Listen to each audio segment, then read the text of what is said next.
Bonjour et bienvenue sur netpreuve.fr. Je vous propose une deuxième série d'expressions familières en français. Par exemple, au lieu de dire j'adore, on peut dire je kiffe. Qu'est-ce qu'on mange?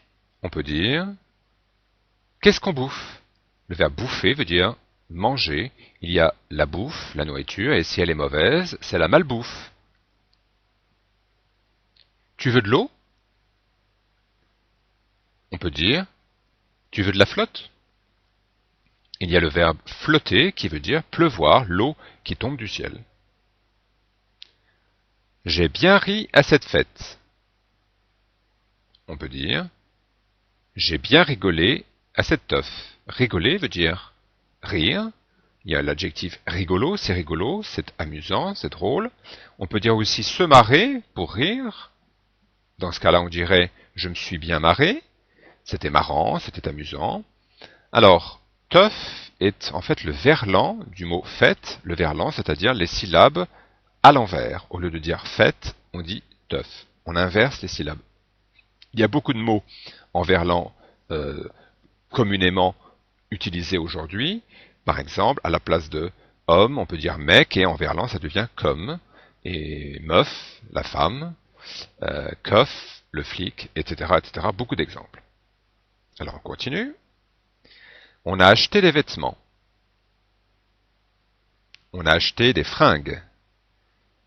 Donc, on peut dire il est bien fringué, par exemple, ou bien sapé, c'est le même sens. Tu as de belles chaussures. Tu as de belles godasses, ou bien pompe ou grolle. Arrête de crier. Arrête de gueuler. Donc, il y a beaucoup de mots autour de la gueule. La gueule, c'est la bouche d'un animal, mais si on parle d'une personne, ça devient très familier. On peut dire avoir la gueule de bois lorsqu'on a trop bu avant, trop bu d'alcool, on s'est bourré la gueule justement, et le lendemain on a la bouche avec une sensation qui n'est pas agréable, c'est la gueule de bois. Et par exemple quelque chose qui donne envie de vomir, de dégueuler, eh bien c'est dégueulasse, c'est dégoûtant. Tais-toi, ta gueule, donc ça veut dire en fait ferme ta gueule, ferme ta bouche. Qu'est-ce que tu fais ce week-end? Qu'est-ce que tu fous ce week-end? Donc le verbe foutre, qui est au départ assez fort, avec une origine sexuelle, eh bien il a beaucoup de sens différents aujourd'hui. Là, on peut penser qu'il y a une ressemblance entre les deux verbes, phonétiquement. On peut dire aussi qu'est-ce que tu fiches, c'est toujours le sens de faire ici. Mais il y a plein d'autres sens de ce verbe. Par exemple, quand on dit je m'en fous, c'est-à-dire ça m'est égal, peu importe, ça ne m'intéresse pas. Laisse-moi tranquille, fous-moi la paix. Donc là, un autre sens du verbe foutre qui ici voudrait dire laisse-moi en paix.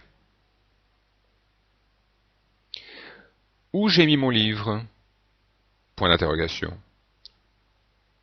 Où j'ai foutu mon bouquin? Donc un nouveau sens du verbe foutre qui veut dire ici mettre. Quant à bouquin qui veut dire livre, on a aussi un bouquiniste qui est un marchand de livres, ancien en général, notamment le long des quais de la Seine à Paris. Et bouquiner, c'est simplement lire un livre. Je me suis trompé d'étage. Je me suis gouré d'étage. On a assez travaillé, on part à la mer. On a assez bossé, on se barre à la mer.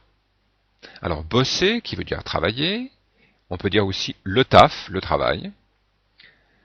Et pour partir, il y a beaucoup de verbes.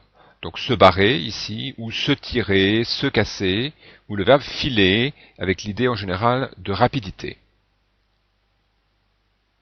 Pas de chance, on a perdu les clés.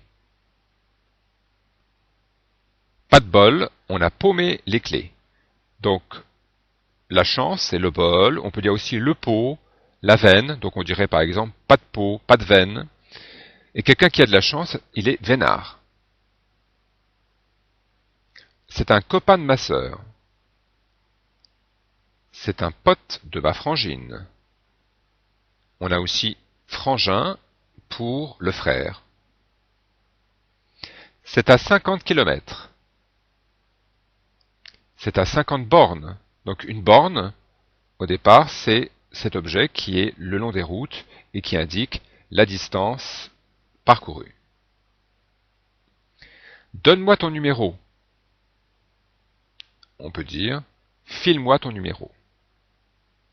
Donc un autre sens du verbe filer, on a vu tout à l'heure filer dans le sens de partir, je file, je pars, et ici c'est donner.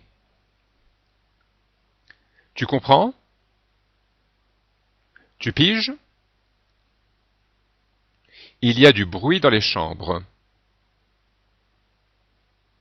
Il y a du boucan dans les piaules. Et bien voilà, je vous dis salut et à très bientôt.